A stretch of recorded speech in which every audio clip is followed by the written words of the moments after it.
In today's video, I'm going to teach you how to create a scenario in Make. If you're new to Make, it's a powerful AI workflow automation software that helps streamline and automate routine tasks. Now let's dive into the process. To get started, the first thing you need to do is head over to Make's official website. Open your preferred web browser and type in the URL for Make. Once you're there, you'll be greeted by their homepage. Look around and familiarize yourself with the layout, since it's always helpful to know your way around. Next up, you'll want to log into your account. You can find the login option pretty easily. Usually it's located near the top right corner of the web page, labeled clearly as Log In. Once you click on that, you'll see several options for logging in, and at this point, you'll go ahead and click on Continue with Google.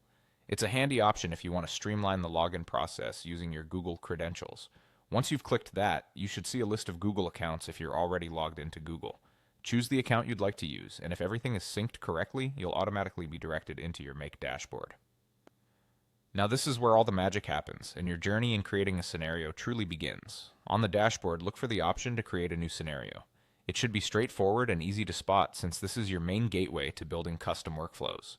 Click on it and you'll be taken to a new screen where you can add modules to your scenario. Modules define the different actions and events in your workflow. This is a crucial step because these modules are the building blocks of your scenario. Once you've picked the modules you want to work with, it's a great idea to rename your scenario. Giving it a unique name helps keep things organized, especially if you plan on creating multiple scenarios in the future. Just click on the name field, type in your desired title, and hit enter. After you've finished setting everything up, it's important to save your work. Look for the Save icon, often depicted as a disk, and click on it to save all of your settings and configurations. At times, especially if some settings are incomplete, it might ask you to save anyway.